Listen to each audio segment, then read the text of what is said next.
What's up? It's your boy Carcino here, and let's go through it. The Mayweather, Conor McGregor, whatever, as Mayweather Sr. likes to call it, McConnor, mid-made name, McConnor McGregor. He gonna get it and whoop. Man, listen, that man a bum. Well, we are finally here to where many people didn't think that we would ever come to. The hype is over. There's no need to sell. It's here. Mayweather versus McGregor. Every UFC fan wants to see this. Boxing fans is like, I just want this to be over with, but they still want to see it. And a lot of people are underestimating the fact that this is a lot at stake. It's bragging rights for boxing, it's bragging rights for the UFC. If Conor McGregor wins, there's a lot more at stake.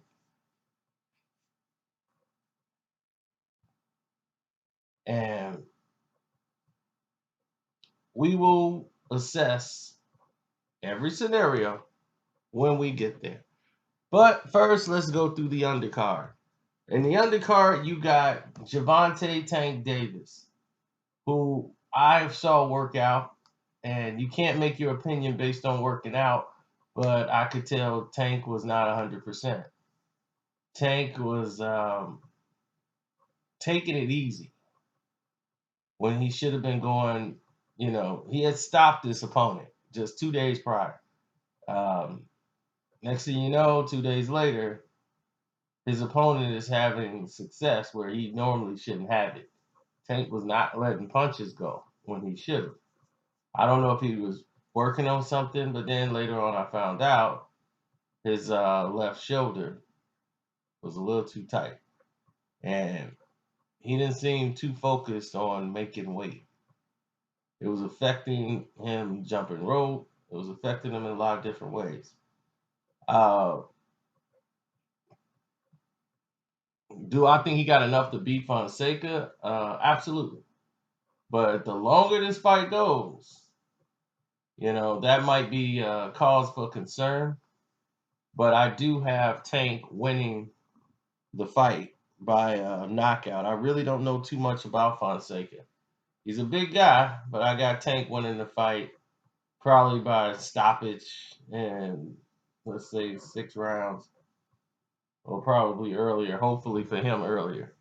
But I got Tank winning by knockout as we roll on to the next fight. Steve Cunningham and Andrew Tabiti. Now, Andrew Tabiti is definitely a rising star. The man has power. I swear to God, he was hitting a bag at the TMT gym. The entire rafter that holds all the bags was shaking as he's hitting it. Boom, boom, boom, boom. I'm like, Jesus, I can't hit like that. I want to hit like that. I probably used to, but I can't do it now. But my goodness. So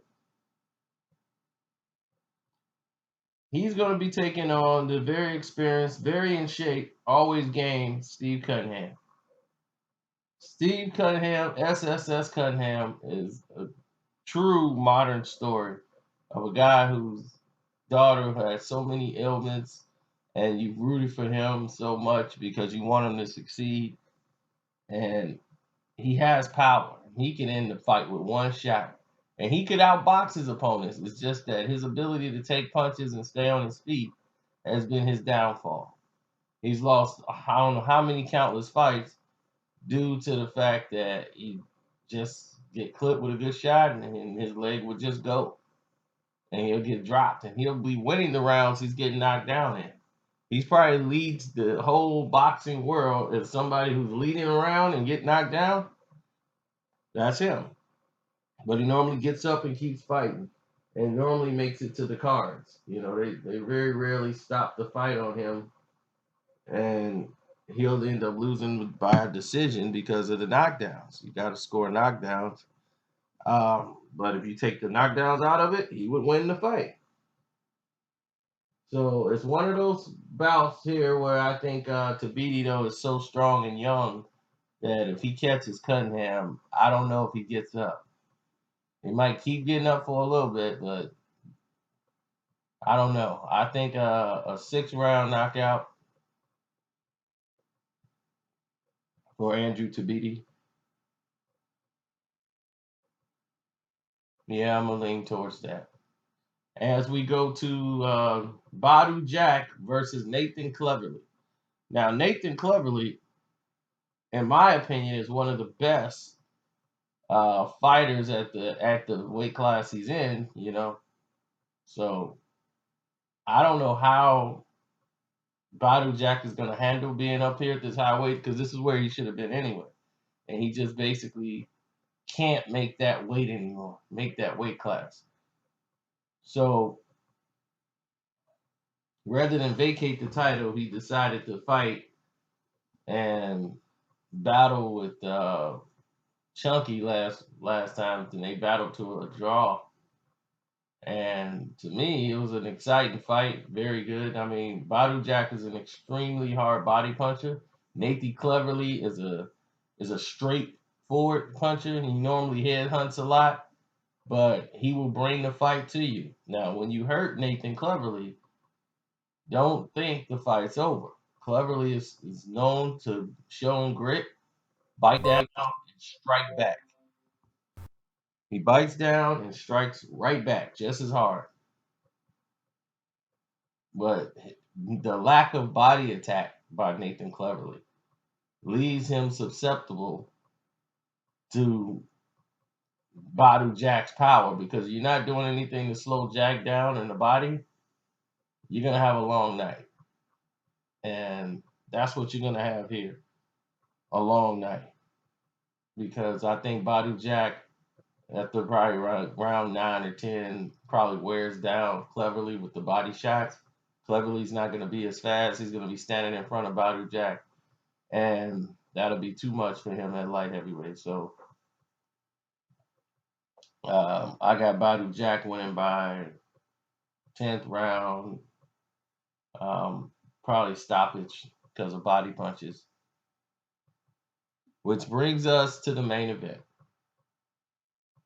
Most people call it a spectacle. Most people call it a show. But one thing you can call it is unknown. We don't know what it's really going to look like. We don't. But we're going to have that question answered when this is all said and done. And you know why? Because they're going to fight.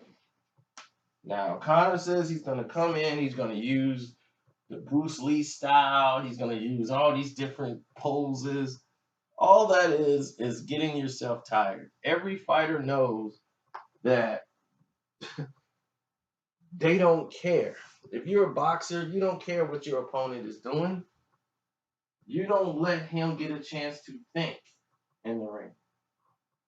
You make him mentally tired by walking him down. Let him exert himself.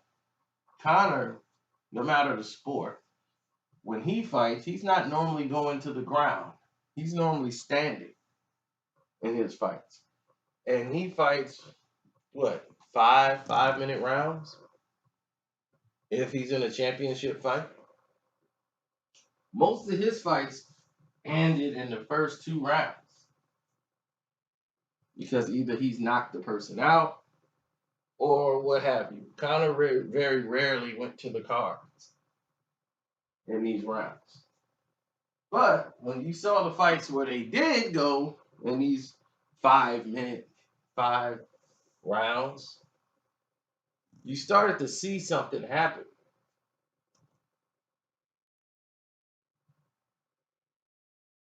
Conor McGregor fades.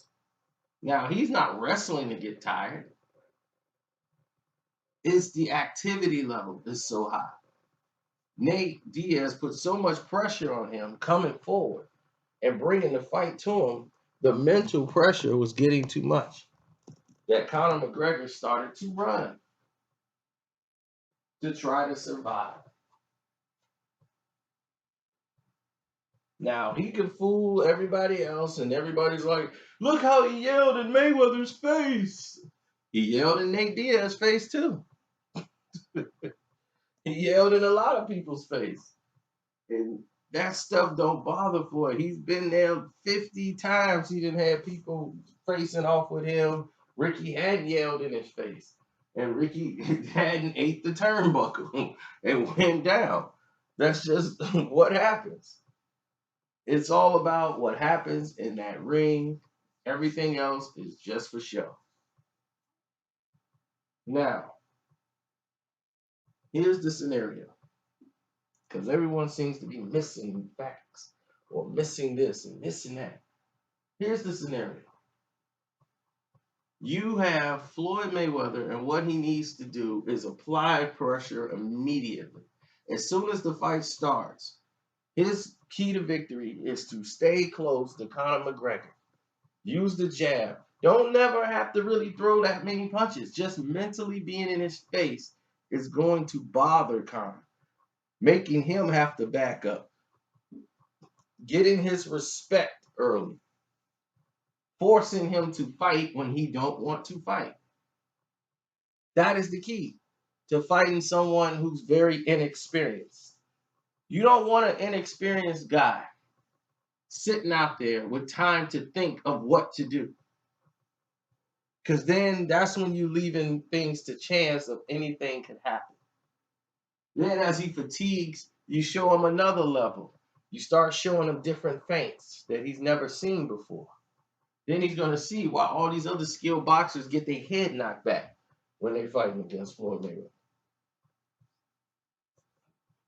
And I think possibly for Conor McGregor to have success, what he needs to do is relax. Find a way to fight a calm fight. Paul with the jab. Lure Mayweather to sleep, hopefully, by taking the excitement out early. Don't jump on Floyd Mayweather. That's not going to be great for you. If you jump on Floyd Mayweather early, not the best idea for you. Try to wait and save and conserve your energy to about round 2. Wait for Floyd to throw basically a soft filler jab. Time it and come over it with your left. That is your best point. Floyd at some points in the fight gets a little bored and he'll throw a lazy jab. Doesn't happen too often, but it does happen. And if you time it just right, you'll be able to land right on the button. So if you're Conor McGregor, that's your money spot. And from the southpaw angle, it can happen. If Floyd throws a jab, a little weak left jab out there, he is susceptible and he's wide open for a left hand strike straight down the pipe. Now, if Conor has this kind of fighting sense to do, he does. But to land that one big butt punch, yeah. But everything else is kind of hindering him. Conor went into this bout, the biggest fight of his life, with no boxing trainer. He got his MMA trainers with him. And they don't know anything about boxing. And that's not good. You need somebody in there who needs to tell you what you're doing incorrectly and what you're doing correctly. Because a UFC fight is not a boxing fight. And you think all you have to do is be athletic and be in shape and be Conor McGregor and you can win. No, you need to know how to set traps, what traps are being set on you, how to make an adjustment to stop what's happening. Your guys you got in your corner, they're just going to be, all right, yeah, go, Conor. You got this, Conor. That's all they're going to do is cheerlead because they can't explain to you what's happening. So by you not taking a boxing trainer in the corner, this has hindered you. and your progression as a fighter is not gonna, it's not gonna expand. Where I probably would have had a chance if you knew how to throw a proper hook, that would probably help you out. But now you slap with the hook, slap with the punches when you're fatigued. All your punches are sloppy and pushy, as we saw from your media day.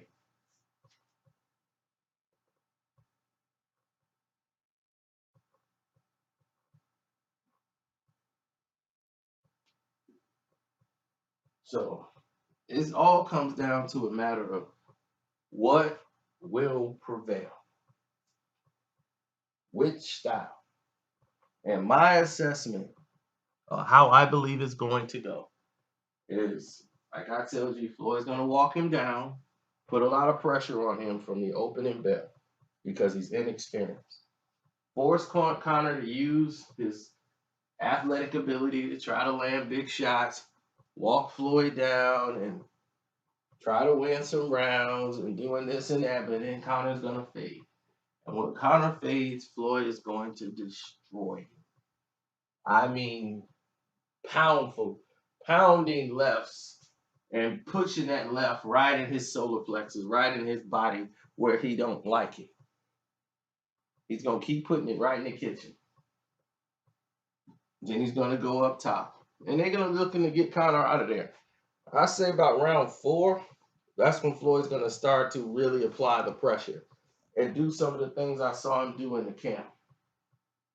When Floyd got close, what Floyd would do is when he got close in there, he would throw a devastating left to the body. A devastating hard left to the body when he was close enough.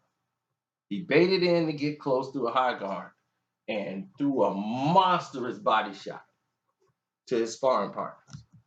He threw some feints to get close enough to do the measurement and pulled out a wicked left body shot on his sparring partner. That's what they've been working on, how to get that on Connor, because they know that he's body shots. Because when he pulls out, he likes to pull out wide. He doesn't know how to pull out without getting hit to the body. He drops his arms when he gets tired. Floyd's going to see that left right into his body. And it's going to be something beautiful to watch.